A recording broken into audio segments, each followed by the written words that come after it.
This is Pranay Kumar Singh from ISPC centre.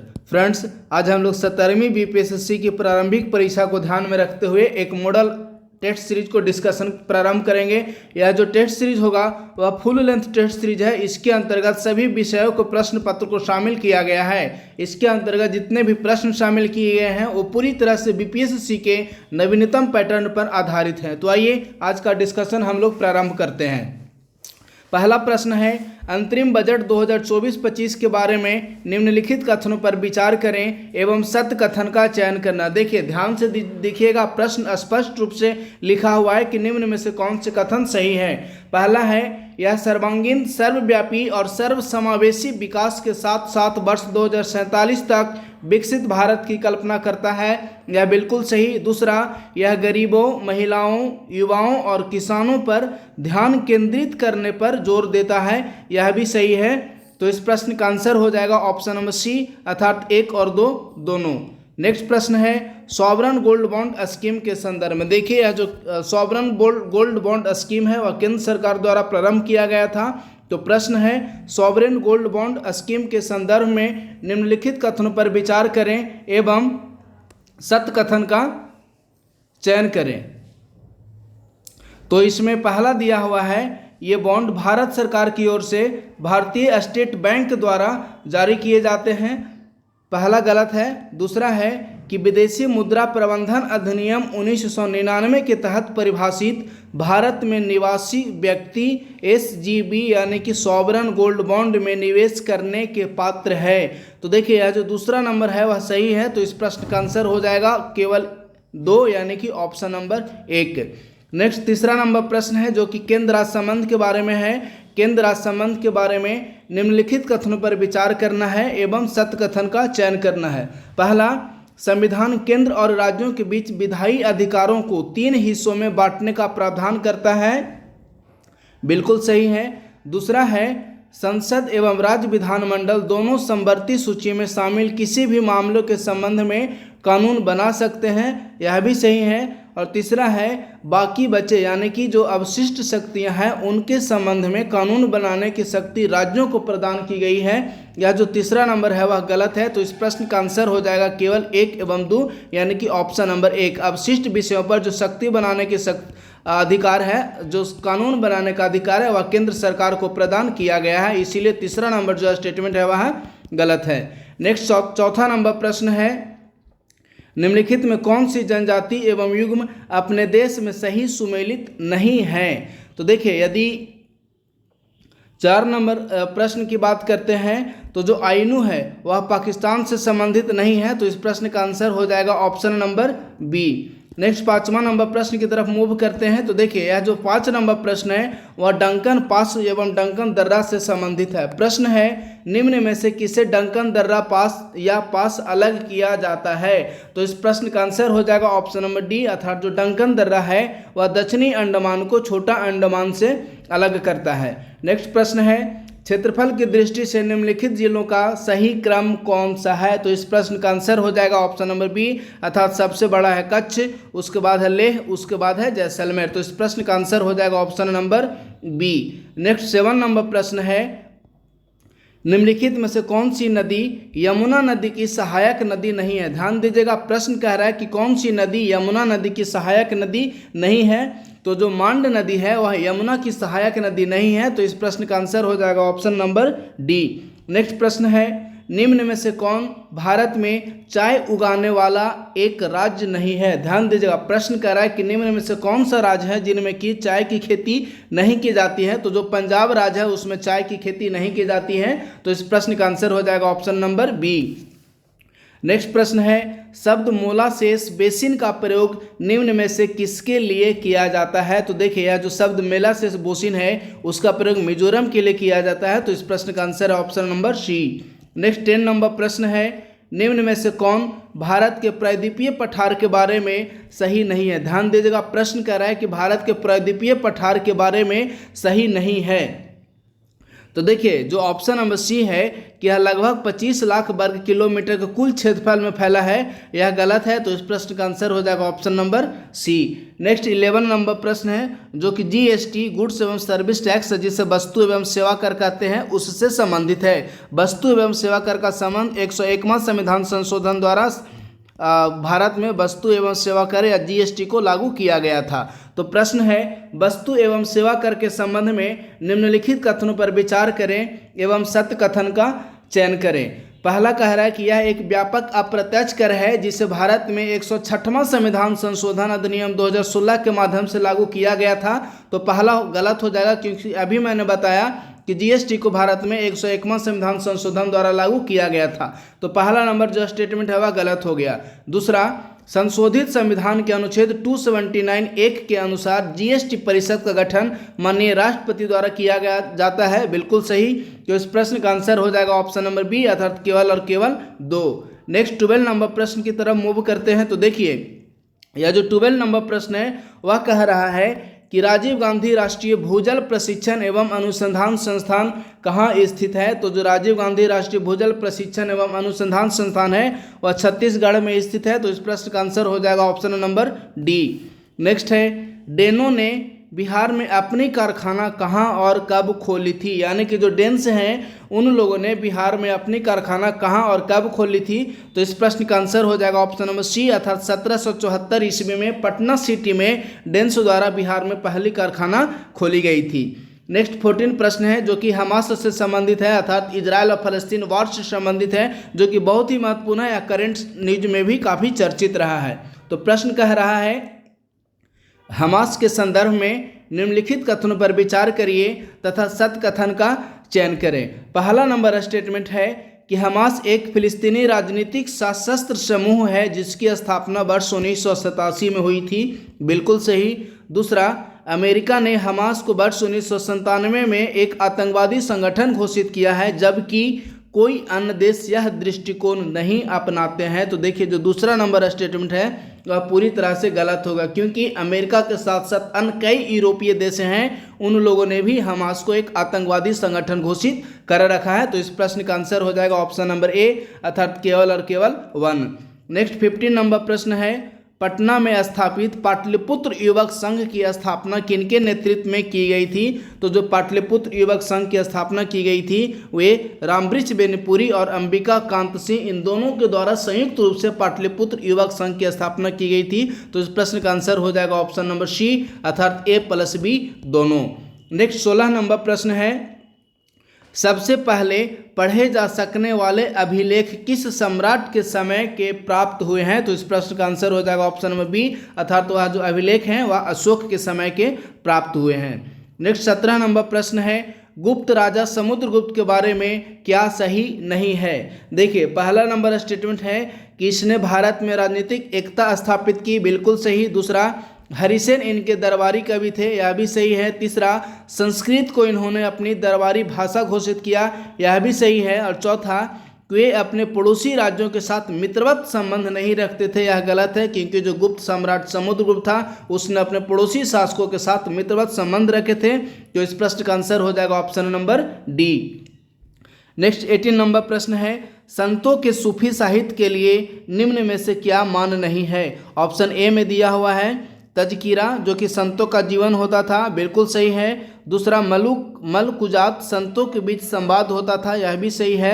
Next है मकतूब जिसे कि संतों का लेखन होता था, यह भी सही है। और नेक्स्ट है दस्तूर उल उलमा अधिकार और जिम्मेदारियां का चर्चा की गई है। तो यह जो ऑप्शन नंबर डी है वह गलत है। तो इस प्रश्न का आंसर हो जाएगा option number D.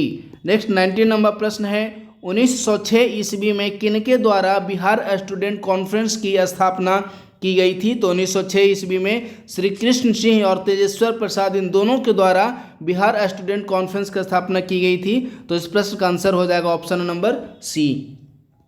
Next 20 number प्रश्न है तुगलकाबाद उर्फ तिरहुत की स्थापना निम्न में से किस शासक ने की थी। तो देखिए यदि तुगलकाबाद की बात करें तो तुगलकाबाद की स्थापना गयासुद्दीन तुगलक द्वारा किया गया था। तो इस प्रश्न का आंसर हो जाएगा ऑप्शन नंबर ए। नेक्स्ट 20 नंबर प्रश्न की तरफ मूव करते हैं। तो देखिए यह जो 21 नंबर प्रश्न है वह कह रहा है कि बिहार के प्रसिद्ध संत अहमद चेयरमपोस के साथ निम्न में से किस शासक की बैठक हुई थी? तो इस प्रश्न का आंसर हो जाएगा ऑप्शन नंबर सी अर्थात फिरोज शाह तुगलक। नेक्स्ट 22 नंबर प्रश्न है, घाघरा का युद्ध निम्न में से किसके बीच लड़ा गया था? तो यह जो घाघरा का युद्ध है वह सुल्तान मोहम्मद और बाबर के मध्य लड़ा गया था। तो इस प्रश्न का आंसर हो जाएगा ऑप्शन नंबर डी।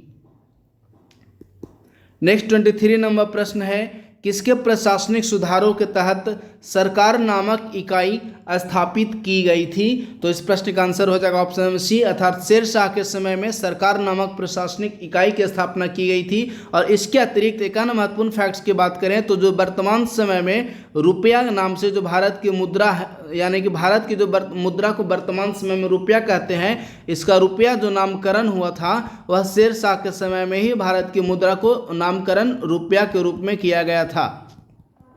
चलिए नेक्स्ट प्रश्न है, वह सभ्यता जिसके कई शहरों की एक विशेषता दुर्गीकरण की थी तो वह कौन सी है? तो इस प्रश्न का आंसर हो जाएगा ऑप्शन नंबर 3 अर्थात हड़प्पा सभ्यता थी। नेक्स्ट है, गर्ताबासों को निम्न में से किसके साथ संबद्ध किया जा सकता है? तो जो गर्ताबास है उसे आर्यों के साथ संबद्ध किया जाता है। तो इस प्रश्न का आंसर हो जाएगा ऑप्शन नंबर ए। नेक्स्ट 26 नंबर प्रश्न है, ऋग्वेद की बहुत सी बातें निम्न में से किस ग्रंथ के समान है? तो जो ऋग्वेद की बहुत सी बातें हैं वह ईरानी ग्रंथ अवेस्ता के समान है। आप लोग ध्यान दीजिएगा, जो अवेस्ता है वह ईरानी ग्रंथ है। तो प्रश्न है कि ऋग्वेद की बहुत सी बातें निम्न में से किस ग्रंथ के समान है? तो इस प्रश्न का आंसर हो जाएगा ऑप्शन नंबर ए।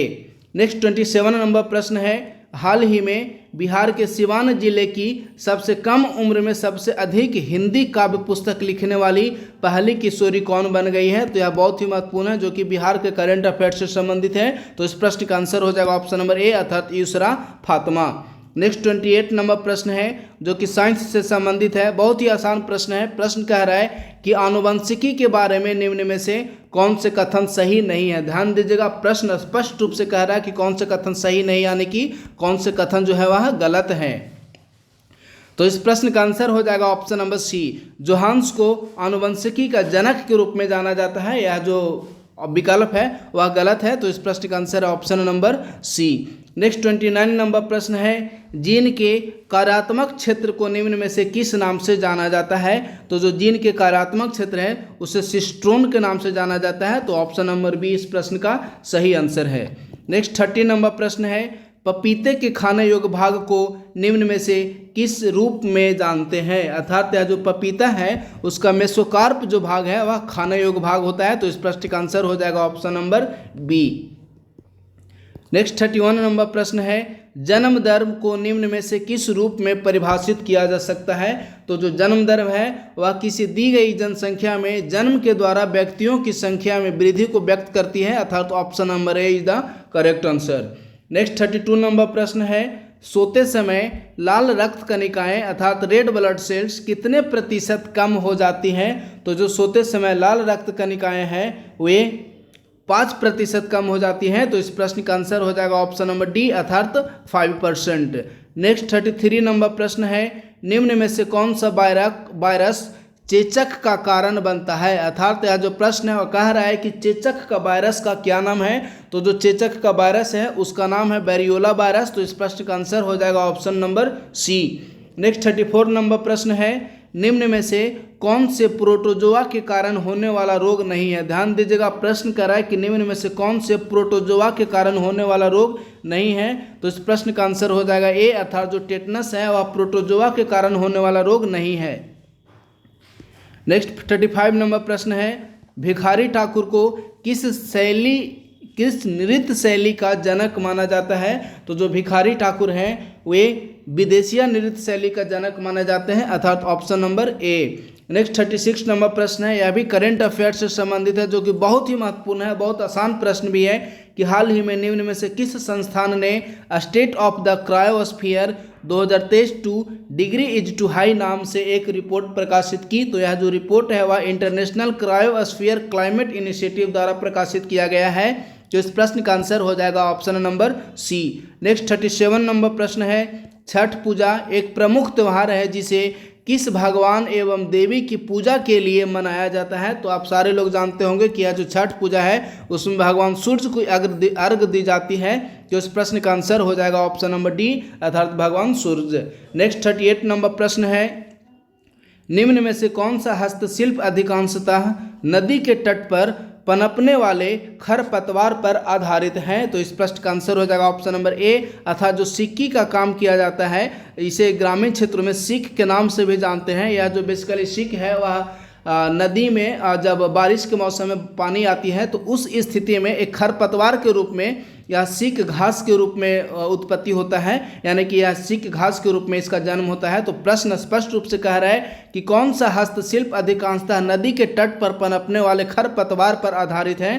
तो इस प्रश्न का आंसर हो जाएगा सिक्की का काम। यह जो सिक्की है इसे ग्रामीण क्षेत्र में सीख के रूप में भी जाना जाता है।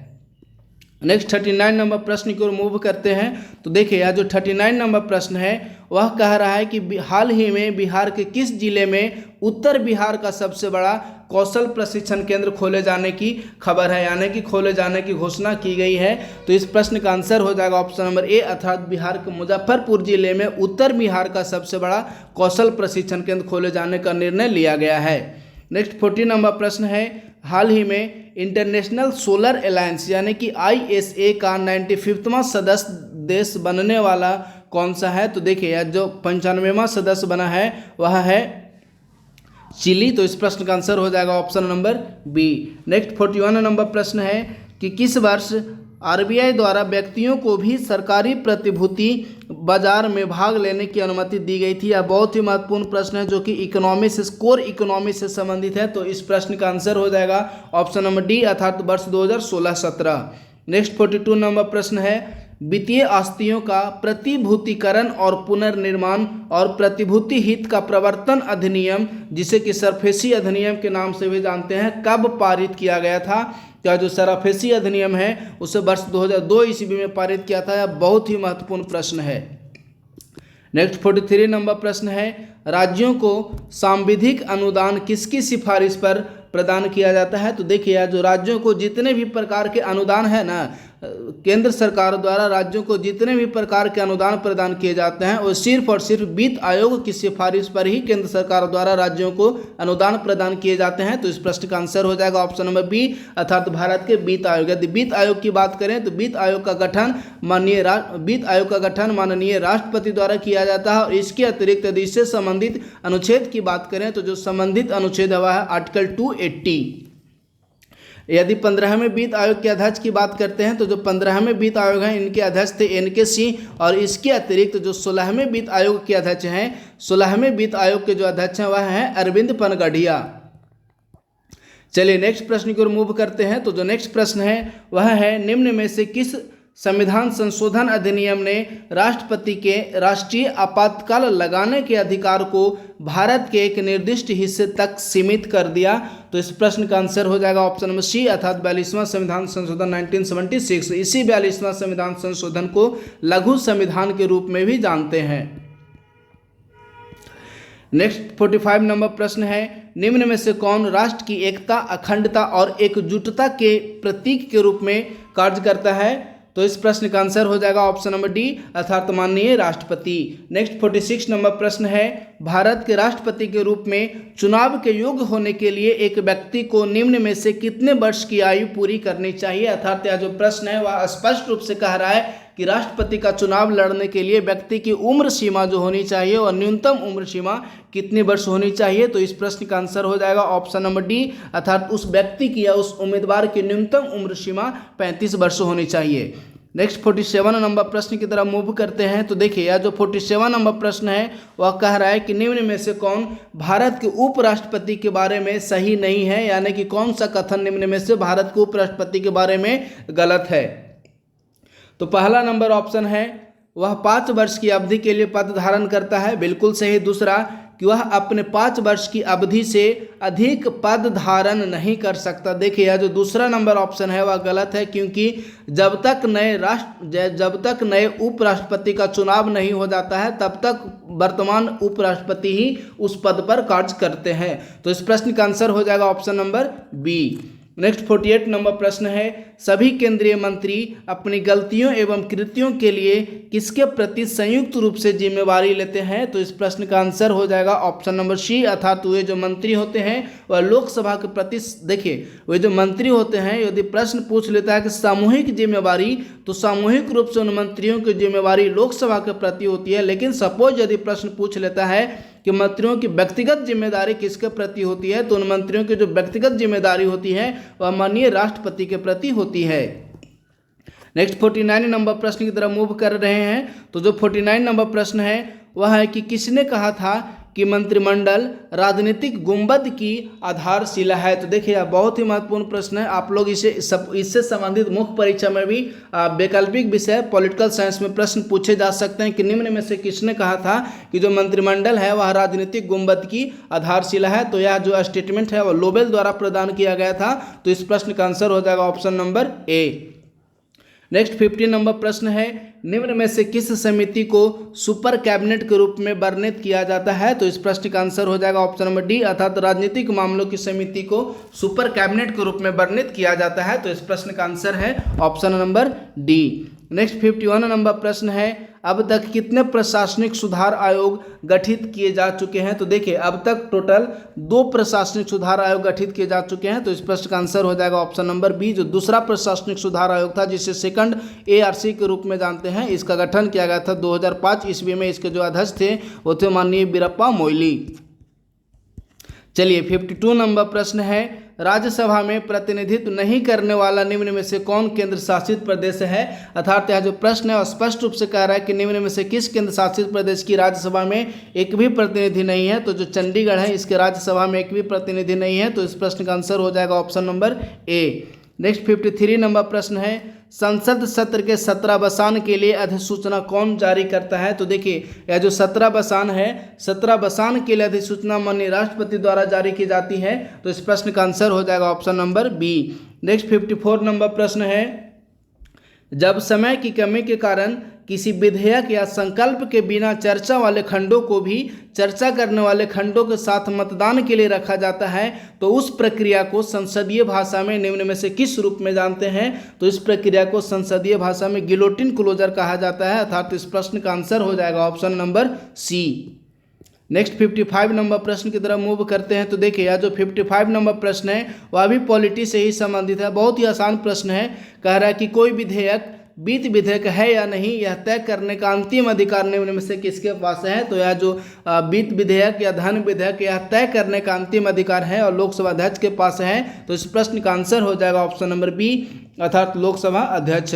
नेक्स्ट 56 नंबर प्रश्न है, किसकी सिफारिशों पर रेल बजट को आम बजट से अलग कर दिया गया था? तो देखिए जो रेल बजट को आम बजट से एकवर्त समिति की सिफारिश पर अलग किया गया था। तो इस प्रश्न का आंसर हो जाएगा ऑप्शन नंबर ए, अर्थात एकवर्त समिति। नेक्स्ट 57 नंबर प्रश्न है, निम्न में से कौन सा अनुच्छेद भारत की संचित निधि का प्रावधान करता है? तो देखिए भारत की संचित निधि का जो प्रावधान है वह आर्टिकल 266 में है, अर्थात अनुच्छेद 266। नेक्स्ट 58 नंबर प्रश्न है, 3 सूचियां संघ सूची, राज्य सूची और समवर्ती सूची में क्रमशः निम्न में से कितने विषय शामिल हैं? तो देखिए वर्तमान समय में यदि हम बात करते हैं तो संघ सूची में टोटल 100 विषय हैं, राज्य सूची में 61 और समवर्ती सूची में टोटल 52 विषय हैं, अर्थात इस प्रश्न का आंसर हो जाएगा ऑप्शन नंबर बी, अर्थात 100, 61 और 52 विषय। नेक्स्ट 59 नंबर प्रश्न है, पूरे देश में समकालिक जनगणना किस वर्ष से हो रही है? तो देखिए यदि इस प्रश्न के आंसर की बात करते हैं तो वर्तमान समय में पूरे देश में जो समकालिक जनगणना यानी कि एक समयांतराल के उपरांत जो जनगणना हो रही है वो वर्ष 1881 ईस्वी से हो रही है। तो इस प्रश्न का आंसर हो जाएगा ऑप्शन नंबर सी, अर्थात वर्ष 1881। नेक्स्ट 60 नंबर प्रश्न है, 2011 की जनगणना के अनुसार भारत में बाल लिंगानुपात कितना था? तो यदि 2011 की जनगणना की बात करते हैं तो भारत में बाल लिंगानुपात 914 था, अर्थात option number C. Next 61 number प्रश्न है, 2011 की जनगणना के अनुसार महिलाओं की संख्या भारत की कुल जनसंख्या का कितना प्रतिशत है? तो इस प्रश्न का आंसर ऑप्शन नंबर डी, अर्थात 48.50%।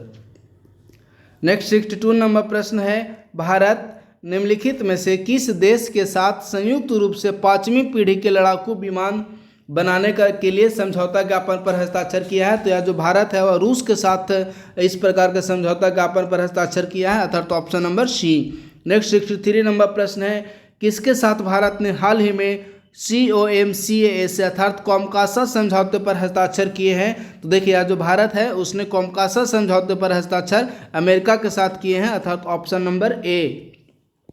नेक्स्ट 64 नंबर प्रश्न है, दूरस्थ शिक्षा के लिए बनाए गए उपग्रह एडुसैट को निम्न में से किस कक्षा में छोड़ा गया है?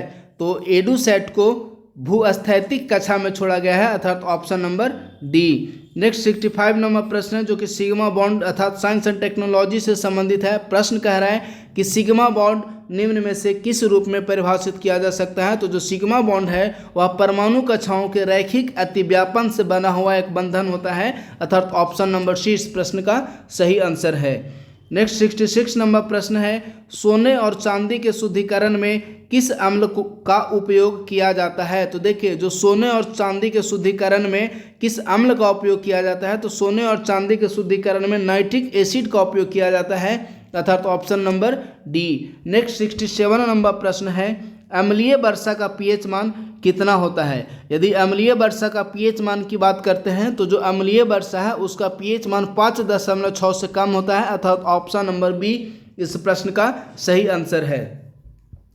नेक्स्ट 68 नंबर प्रश्न है, निम्न में से कौन सी सबसे भारी गैस है? यदि सबसे भारी गैस की बात करते हैं तो जो रेडॉन गैस है वह सबसे भारी गैस है, अर्थात option number B. Next 69 number प्रश्न है, निम्न में से किस गैस को हस गैस के रूप में जाना जाता है? तो हस गैस नाइट्रस ऑक्साइड अर्थात N2O।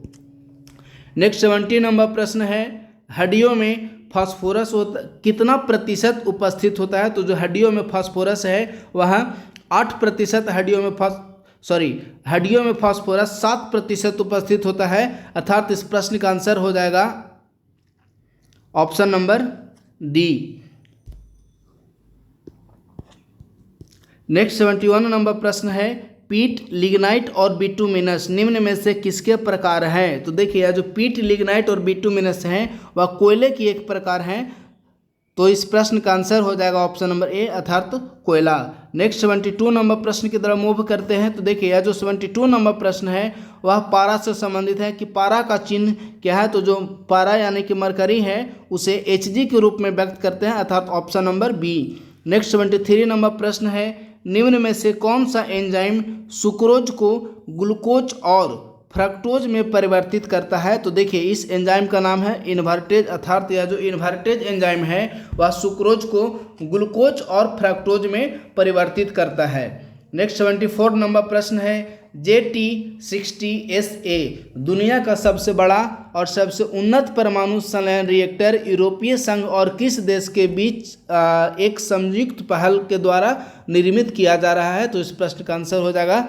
जापान, अर्थात जापान प्लस EU मिलकर JT60SA नामक एक न्यूक्लियर पावर प्लांट का निर्माण कर रहे हैं। नेक्स्ट 65 नंबर प्रश्न है, निम्न में से कौन सा नियम एक सतह के अंदर आवेश और विद्युत प्रवाह के बीच संबंध की व्याख्या करता है? तो इस प्रश्न का आंसर हो जाएगा ऑप्शन नंबर डी, अर्थात गॉस का नियम। नेक्स्ट 76 नंबर प्रश्न है, विद्युत ऊर्जा की SI इकाई क्या है? यदि विद्युत ऊर्जा की SI इकाई की बात करते हैं तो जो विद्युत ऊर्जा है उसकी SI इकाई जूल है, तो इस प्रश्न का आंसर हो जाएगा option number C. Next 77 number प्रश्न है, चुंबकीय क्षेत्र की SI इकाई क्या है? तो जो चुंबकीय क्षेत्र की SI इकाई है वह टेस्ला, तो इस प्रश्न का आंसर हो जाएगा ऑप्शन नंबर बी, अर्थात टेस्ला। नेक्स्ट 78 नंबर प्रश्न है, निम्न में से किस विद्युत चुंबकीय तरंगों को हीट वेव के रूप में भी जाना जाता है? तो उस तरंग का नाम है इंफ्रारेड तरंग, अर्थात ऑप्शन नंबर डी अर्थात इंफ्रारेड तरंग को विद्युत चुंबकीय तरंग या हीट वेव के रूप में भी जाना जाता है। नेक्स्ट 79 नंबर प्रश्न है, निम्न में से कौन सा विकल्प प्रश्न कह रहा है कि निम्न में से कौन सा विकल्प प्रकाश के अपवर्तन का कारण बनता है? तो देखिए यह जो प्रकाश के अपवर्तन का कारण बनता है, एक माध्यम से दूसरे माध्यम में जब प्रकाश के घनत्व में परिवर्तन होता है तो वह प्रकाश का अपवर्तन का कारण बनता है, अर्थात इस प्रश्न का आंसर हो जाएगा, एक मिनट रुकिए, प्रश्न कह रहा है कि निम्न में से कौन सा विकल्प प्रकाश के अपवर्तन का कारण बनता है। तो जो प्रकाश के अपवर्तन का कारण बनता है, एक माध्यम से दूसरे माध्यम में जब प्रकाश की गति में परिवर्तन होता है तो अब प्रकाश का अपवर्तन का कारण बनता है। अर्थात इस प्रश्न का जो आंसर होगा वह होगा option number C. Next 80 number प्रश्न है कि धूप के चश्मे किस प्रकार के शीशे से बनाए जाते हैं। तो जो धूप के चश्मे हैं वे पोलराइड शीशे से बनाए जाते हैं। तो इस प्रश्न का आंसर हो जाएगा ऑप्शन नंबर ए। नेक्स्ट 81 नंबर प्रश्न की तरफ मूव करते हैं। तो देखिए यह जो 81 नंबर प्रश्न है वह कह रहा है कि परागकणों को निम्न में से किस नाम से भी जाना जाता है। तो जो परागकण हैं उन्हें माइक्रोस्पोर के नाम से भी जाना जाता है। तो इस प्रश्न का आंसर हो जाएगा ऑप्शन नंबर ए अर्थात माइक्रोस्पोर। नेक्स्ट 82 नंबर प्रश्न है निम्न में से किस वैज्ञानिक ने वायु गुणसूत्र की खोज की थी। तो देखिए यह जो वायु गुणसूत्र की खोज स्टीवंस द्वारा किया गया था अर्थात ऑप्शन नंबर बी इस प्रश्न का सही आंसर है। नेक्स्ट 83 नंबर प्रश्न है निम्न में से कौन गुणसूत्रों के निर्माण के लिए उत्तरदायी कारक नहीं है। तो जो गुणसूत्रों के निर्माण के लिए उत्तरदायी कारक एंडोप्लाज्मिक रेटिकुलम नहीं है अर्थात ऑप्शन नंबर डी इस प्रश्न का सही आंसर हो जाएगा। नेक्स्ट 84 नंबर प्रश्न है प्रथम इलेक्ट्रॉनिक कंप्यूटर को किस नाम से जाना जाता है। तो देखिए यह जो प्रथम इलेक्ट्रॉनिक कंप्यूटर है उसे ENIAC-1 के नाम से जाना जाता है अर्थात option number B. Next 85 number प्रश्न की तरफ मूव करते हैं। तो देखिए यह जो 85 नंबर प्रश्न है वह स्पष्ट रूप से कह रहा है कि निम्न में से किस दिन को कंप्यूटर साक्षरता दिवस के रूप में मनाया जाता है। तो जो कंप्यूटर साक्षरता दिवस है वह 2 दिसंबर को प्रत्येक वर्ष कंप्यूटर साक्षरता दिवस मनाया जाता है अर्थात ऑप्शन नंबर सी इस प्रश्न का सही आंसर है। नेक्स्ट 86 नंबर प्रश्न है कि आधुनिक कंप्यूटर के जनक के रूप में किसे जाना जाता है। तो जो आधुनिक कंप्यूटर के जनक हैं उन्हें चार्ल्स बेबेज को आधुनिक कंप्यूटर का जनक के रूप में जाना जाता है अर्थात option number B. Next 87 number प्रश्न है प्राचीन और मध्ययुगीन काल के बीच आसन्न संक्रमण काल निम्न में से कौन सा है। तो देखिए वह जो संक्रमण काल है वह प्रारंभिक मध्यकालीन है, यानी कि इस प्रश्न का जो आंसर हो जाएगा वह होगा option number C. Next 88 number प्रश्न है तराइन का युद्ध निम्न में से किसके बीच लड़ा गया था। तो जो तराइन का युद्ध है वह राजपूतों और मुस्लिमों के बीच लड़ा गया था अर्थात ऑप्शन नंबर ए इस प्रश्न का सही आंसर हो जाएगा। तराइन का प्रथम युद्ध 1191 ईस्वी में लड़ा गया था। नेक्स्ट 89 नंबर प्रश्न है भारत पर शासन करने वाली पहली और एकमात्र मुस्लिम महिला कौन थी। तो देखिए भारत पर शासन करने वाली पहली और एकमात्र मुस्लिम महिला रजिया सुल्तान थी अर्थात ऑप्शन नंबर सी इस प्रश्न का सही आंसर है। नेक्स्ट 90 नंबर प्रश्न की तरफ मूव करते हैं। तो देखिए यह जो 90 नंबर प्रश्न है वह कह रहा है कि भारत में मराठा साम्राज्य को समाप्त करने वाला युद्ध निम्न में से कौन सा था। तो यदि मराठा साम्राज्य को समाप्त करने वाले युद्ध की बात करते हैं तो वह पानीपत का तृतीय युद्ध का तृतीय युद्ध था और पानीपत का तृतीय युद्ध 1761 ईस्वी में लड़ा गया था। नेक्स्ट 91 नंबर प्रश्न है बेसिन की सहायक गठबंधन या सहायक संधि किसके द्वारा हस्ताक्षरित किया गया था। तो जो बेसिन की सहायक संधि है वह दूसरे आंग्ल मराठा युद्ध के समय हस्ताक्षरित हुआ था। नेक्स्ट 92 नंबर प्रश्न है फ्रांसीसी ईस्ट इंडिया कंपनी का गठन निम्न में से किसके द्वारा किया गया था। तो जो फ्रांसीसी ईस्ट इंडिया कंपनी है उसका स्थापना कोलबर्ट द्वारा की गई थी अर्थात इस प्रश्न का जो आंसर होगा वह होगा ऑप्शन नंबर बी अर्थात तो कोलबर्ट। नेक्स्ट 93 नंबर प्रश्न है मुगल साम्राज्य के सूबों को आगे किसमें विभाजित किया जाता था। तो जो मुगल साम्राज्य के सूबे थे उन्हें सरकार परगना और ग्राम में विभाजित किया जाता था अर्थात इस प्रश्न का आंसर हो जाएगा ऑप्शन नंबर बी सरकार परगना और ग्राम। नेक्स्ट 94 नंबर प्रश्न है विजय महल और जमवती कल्याणम किस काल से संबंधित है अर्थात जो विजय महल और जमवती कल्याणम है इन दो ग्रंथों की रचना निम्न में से किसके समय में की गई थी। तो इन दो ग्रंथों की रचना कृष्णदेव राय के समय में की गई थी अर्थात इस प्रश्न का जो आंसर होगा वह होगा ऑप्शन नंबर सी अर्थात कृष्णदेव राय। नेक्स्ट 95 नंबर प्रश्न है कुलीनों द्वारा पैदा की गई समस्याओं से बचने के लिए कई अध्यादेश पारित किए गए, यह किसके तहत किया गया था। तो देखिए यदि इस प्रश्न का आंसर की बात करते हैं तो इस प्रश्न का आंसर हो जाएगा ऑप्शन नंबर बी अर्थात अलाउद्दीन खिलजी के समय में प्रशासनिक सुधार के लिए अनेक प्रकार के अध्यादेश जारी किए गए थे। नेक्स्ट 96 नंबर प्रश्न है, डेनिश ईस्ट इंडिया कंपनी का मुख्यालय कहाँ था? यदि डेनिश ईस्ट इंडिया कंपनी का मुख्यालय की बात करते हैं तो श्रीरामपुर में डेनिश ईस्ट इंडिया कंपनी का मुख्यालय स्थापित हुआ था। नेक्स्ट 97 नंबर प्रश्न है, सरकार की दोहरी या द्वैत शासन प्रणाली किसने समाप्त की? तो देखिए, यह जो सरकार की द्वैत शासन प्रणाली है उसे वॉरेन हेस्टिंग्स द्वारा समाप्त किया गया था। तो बहुत ही आसान प्रश्न था, इस प्रश्न का आंसर हो जाएगा ऑप्शन नंबर ए अर्थात वॉरेन हेस्टिंग्स। नेक्स्ट 98 नंबर प्रश्न है, मंगलौर की संधि निम्न में से किनके बीच हस्ताक्षरित हुई थी? तो यह जो मंगलौर की संधि है वह टीपू सुल्तान और अंग्रेजों के मध्य स्थापित हुई थी। तो इस प्रश्न का आंसर हो जाएगा ऑप्शन नंबर बी अर्थात टीपू सुल्तान और अंग्रेज।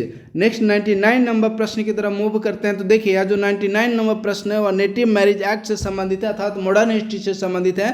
प्रश्न कह रहा है कि 1872 के नेटिव मैरिज एक्ट के बारे में किसने अपनी सहमति बनाई? तो 1872 का जो नेटिव मैरिज एक्ट था उसके बारे में भारतीय सुधार संघ अर्थात इंडियन रिफॉर्म एसोसिएशन ने, जिसे संक्षिप्त में IRA के रूप में भी जानते हैं, इंडियन रिफॉर्म एसोसिएशन, इस पर अपनी सहमति बनाई थी। नेक्स्ट 100 नंबर प्रश्न है, भारत छोड़ो आंदोलन का प्रस्ताव कहाँ पारित किया गया था? तो जो भारत छोड़ो आंदोलन का प्रस्ताव है वह बॉम्बे में पारित किया गया था अर्थात इस प्रश्न का आंसर हो जाएगा ऑप्शन नंबर सी अर्थात बॉम्बे। नेक्स्ट 101 नंबर प्रश्न है, प्रत्यक्ष कार्रवाई अभियान किसके द्वारा प्रारंभ किया गया था? तो देखिए, यह जो प्रत्यक्ष कार्रवाई अभियान है वह मुस्लिम लीग द्वारा प्रारंभ किया गया था। तो इस प्रश्न का आंसर हो जाएगा ऑप्शन नंबर सी अर्थात मुस्लिम लीग। नेक्स्ट 102 नंबर प्रश्न है, INA की विशिष्ट महिला बल का क्या नाम दिया गया था? तो देखिए, यह जो INA अर्थात इंडियन जो सुभाष चंद्र बोस द्वारा स्थापित की गई थी INA, इसकी जो विशिष्ट महिला बल था उस बटालियन का नाम था रानी झांसी बटालियन। तो इस प्रश्न का आंसर हो जाएगा ऑप्शन नंबर डी अर्थात रानी झांसी। नेक्स्ट 103 नंबर प्रश्न है, सांप्रदायिक पंचायत की घोषणा किसके बाद की गई थी? ध्यान दीजिएगा, प्रश्न कह रहा है कि सांप्रदायिक पंचायत की घोषणा किसके बाद यानी कि किस घटना के बाद सांप्रदायिक पंचायत की घोषणा की गई?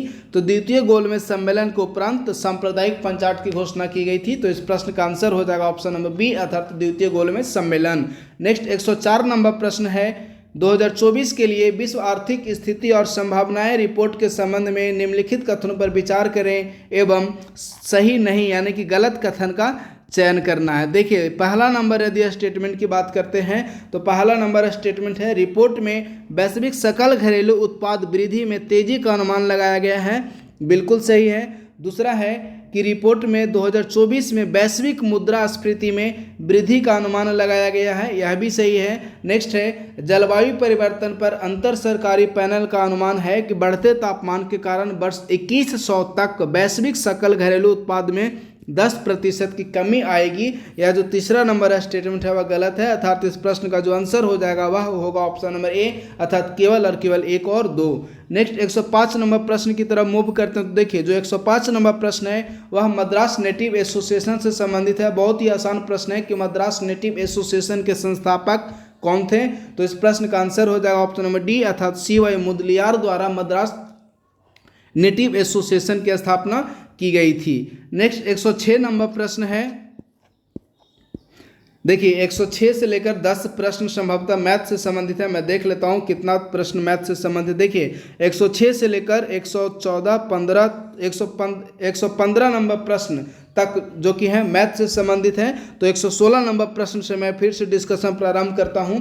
116 नंबर प्रश्न जो कि यह भी करंट अफेयर से संबंधित है कि इंदिरा गांधी शांति पुरस्कार 2023 से किस गैर सरकारी संगठन को सम्मानित किए जाने का निर्णय लिया गया है? तो इस प्रश्न का आंसर हो जाएगा ऑप्शन नंबर ए अर्थात डैनियल बोरेनबोइम तथा अली अबू अब्बाद को इंदिरा गांधी शांति पुरस्कार 2023 से सम्मानित किए जाने का निर्णय लिया गया है।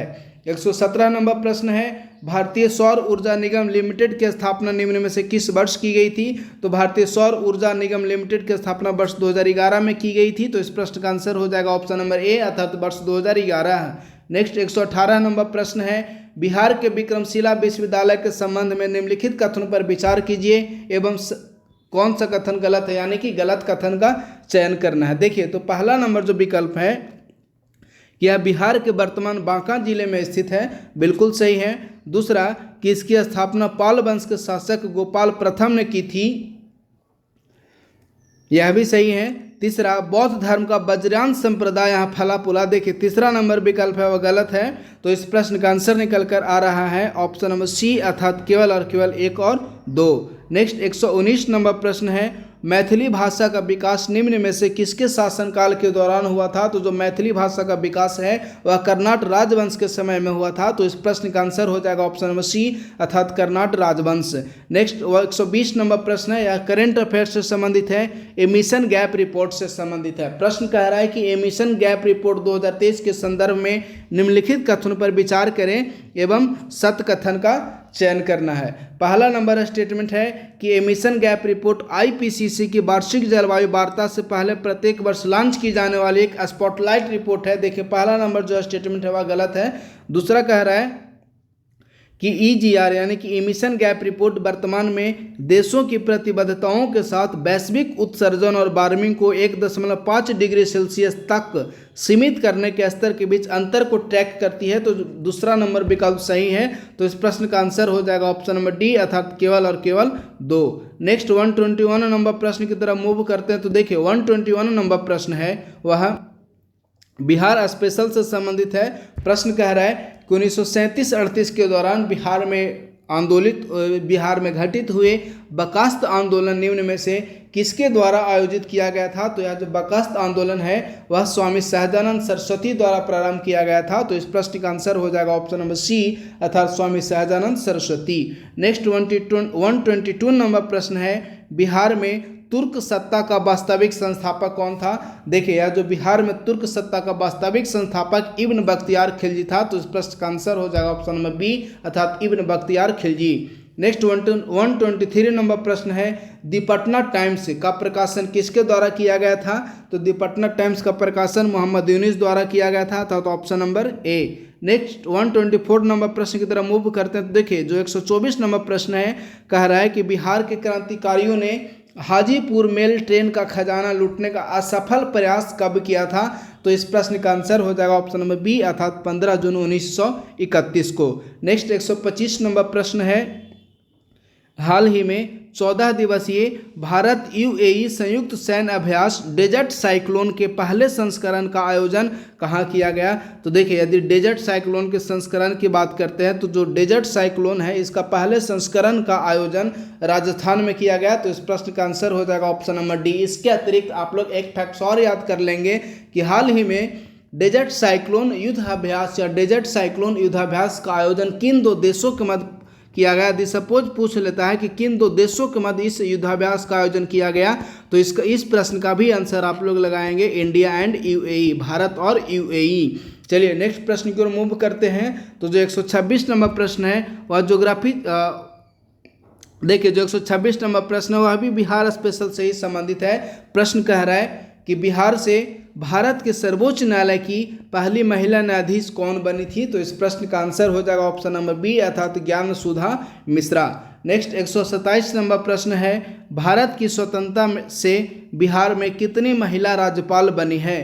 तो देखिए स्वतंत्रता के उपरांत यदि बिहार में महिला राज्यपाल की बात करें तो स्वतंत्रता के उपरांत बिहार में अभी तक एक भी महिला राज्यपाल नहीं बनी है, तो इस प्रश्न का आंसर हो जाएगा ऑप्शन नंबर बी। यदि महिला मुख्यमंत्री की बात करते हैं तो राबड़ी देवी बिहार में महिला मुख्यमंत्री के रूप में काम कर चुकी हैं।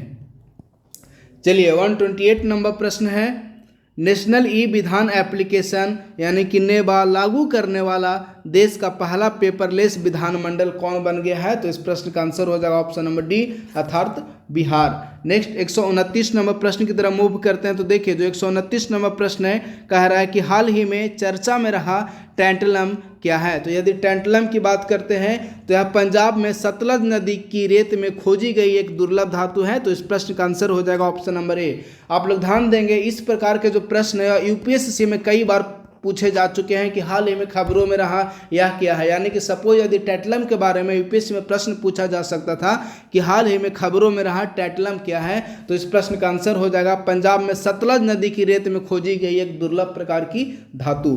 नेक्स्ट 130 नंबर प्रश्न है, बिहार विधानसभा के प्रथम अध्यक्ष कौन थे? यदि बिहार विधानसभा के प्रथम अध्यक्ष की बात करते हैं तो श्री राम दयालु सिंह बिहार विधानसभा के प्रथम अध्यक्ष थे, अर्थात option number D. Next 131 number प्रश्न है, राममूर्ति समिति निम्नलिखित में से किस मौलिक अधिकार से संबंधित है? तो जो राममूर्ति समिति है वह शिक्षा का अधिकार से संबंधित है। नेक्स्ट 132 नंबर प्रश्न है, बिहार की किस महिला को किसान चाची के नाम से जाना जाता है? देखिए यह बहुत ही महत्वपूर्ण प्रश्न है कि बिहार के किस महिला को किसान चाची के नाम से जाना जाता है? तो किसान चाची के रूप में राजकुमार देवी को जाना जाता है। जो इस राजकुमारी देवी को जाना जाता है, तो इस प्रश्न का आंसर हो जाएगा ऑप्शन नंबर बी अर्थात राजकुमारी देवी। 133 नंबर प्रश्न है, निम्नलिखित कथन पर विचार करें एवं सत्य कथन का चयन करिए। देखिए पहला नंबर जो स्टेटमेंट है कि रास बिहारी बोस ने इंडियन नेशनल आर्मी का गठन सिंगापुर में किया, गलत हो गया। दूसरा, इंडियन इंडिपेंडेंस लीग की स्थापना सुभाष चंद्र बोस ने की, बिल्कुल सही। तो इस प्रश्न का आंसर हो जाएगा ऑप्शन नंबर बी अर्थात केवल और केवल 2। 134 नंबर प्रश्न है, हाल ही में निम्नलिखित में से कौन सा देश पशुओं को कानूनी अधिकार देने वाला विश्व का पहला देश बन गया है? तो इस प्रकार का जो देश है वह इक्वाडोर बना है अर्थात ऑप्शन नंबर सी इस प्रश्न का सही आंसर है। नेक्स्ट 135 नंबर प्रश्न है, एशियाई खेल से संबंधित एशियाई खेल 2023 में चीन पदक तालिका में शीर्ष पर रहा, तो कौन सा देश क्रमशः दूसरे और तीसरे स्थान पर रहे? तो देखिए जो दूसरे और तीसरे स्थान पर क्रमशः जापान और दक्षिण कोरिया रहे हैं। तो इस प्रश्न का आंसर हो जाएगा ऑप्शन नंबर सी अर्थात जापान और दक्षिण कोरिया। 136 नंबर प्रश्न है, ताई अहोम और मटक समुदाय किस राज्य में अनुसूचित जनजाति के दर्जे की मांग कर रहे हैं? तो देखिए इस प्रकार का जो दर्जे की मांग है वह असम में की जा रही है। तो इस प्रश्न का आंसर हो जाएगा ऑप्शन नंबर बी अर्थात असम।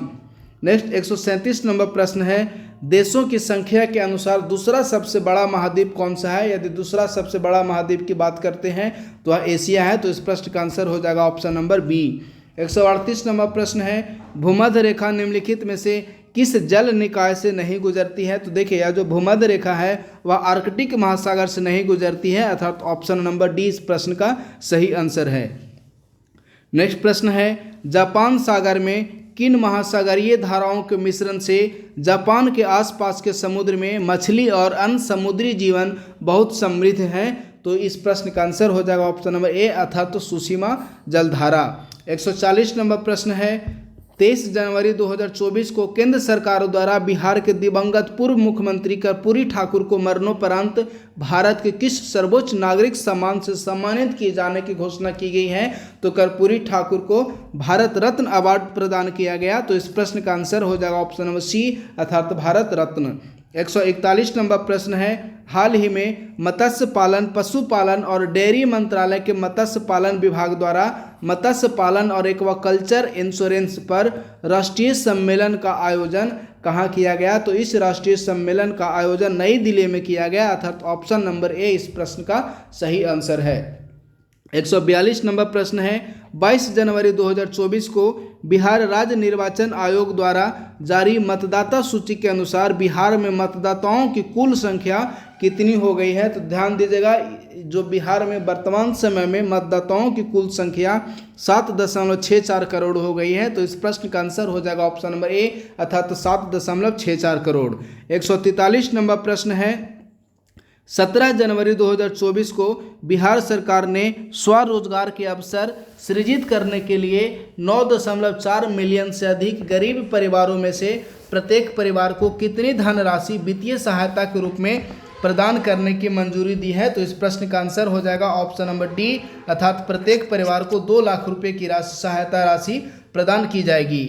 नेक्स्ट प्रश्न है, 31 दिसंबर 2023 को केंद्र सरकार ने भारतीय संविधान के अनुच्छेद 280(1) के अनुसरण में किसकी अध्यक्षता में 16वें वित्त आयोग का गठन किया? देखिए अभी थोड़ी देर पहले मैंने बताया था कि 16वें वित्त आयोग का गठन डॉक्टर अरविंद पनगड़िया के नेतृत्व में माननीय राष्ट्रपति द्वारा किया गया। तो इस प्रश्न का आंसर हो जाएगा ऑप्शन नंबर ए अर्थात doctor Arvind Panagariya. Next 145 number प्रश्न है, हाल ही में दमन एवं दीव में ब्लू फ्लैग प्रमाणित घोघला बीच पर संपन्न हुए भारत के पहले multi sports beach games the beach games 2024 में कौन सा राज्य चैंपियन बना? तो इस प्रश्न का आंसर हो जाएगा मध्य प्रदेश। नेक्स्ट प्रश्न है, हाल ही में भारत के किस संस्थान को उत्कृष्ट उपलब्धि श्रेणी में वर्ष 2023 के लिए Indian of the year award प्रदान किया गया है? तो इस प्रश्न का आंसर हो जाएगा ऑप्शन नंबर डी अर्थात भारतीय अंतरिक्ष अनुसंधान अर्थात इसरो को। नेक्स्ट प्रश्न की तरफ मूव करते हैं। तो देखिए, यदि 147 नंबर प्रश्न की बात करें तो प्रश्न है 25 जनवरी 2024 को केंद्र सरकार द्वारा बिहार के शांति देवी पासवान और शिवम पासवान को पद्म श्री पुरस्कार देने की घोषणा की गई। वे निम्न में से किस क्षेत्र से संबंधित हैं? तो ये शांति देवी पासवान और शिवम पासवान है और मधुबनी एवं मिथिला पेंटिंग से संबंधित है। तो इस प्रश्न का आंसर हो जाएगा ऑप्शन नंबर डी। 148 नंबर प्रश्न है, हाल ही में पद्म पुरस्कार 2024 के लिए घोषित हस्तियों की सूची में निम्न में से किसे पद्म विभूषण अवार्ड के लिए चुना गया?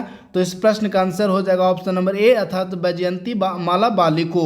149 नंबर प्रश्न है, हाल ही में भारत संयुक्त राज्य अमेरिका व्यापार नीति फोरम की 14वीं मंत्रिमंडल स्तरीय बैठक कहाँ आयोजित की गई? तो इसका आयोजन नई दिल्ली में किया गया। तो इस प्रश्न का आंसर हो जाएगा ऑप्शन नंबर ए अर्थात नई दिल्ली। नेक्स्ट और आज का लास्ट प्रश्न है कि नमस्ते योजना के संदर्भ में निम्नलिखित कथनों पर विचार करें एवं सत्य कथन का चयन करें। पहला, कि इस योजना के तहत भारत में पर्यटन का विकास शामिल है। देखिए, पहला नंबर जो स्टेटमेंट है वह गलत हो गया। दूसरा कह रहा है कि इस योजना के तहत सरकार सभी शहरों एवं कस्बों में सेप्टिक टैंक और तथा सीवर की 100% यांत्रिक सफाई सुनिश्चित करने पर विचार कर रही है। तो दूसरा नंबर जो स्टेटमेंट है वह बिल्कुल सही है। तो इस प्रश्न का आंसर हो जाएगा ऑप्शन नंबर बी अर्थात केवल और केवल 2। तो इस प्रकार से आज का सेशन था और समाप्त हुआ। बहुत बहुत धन्यवाद।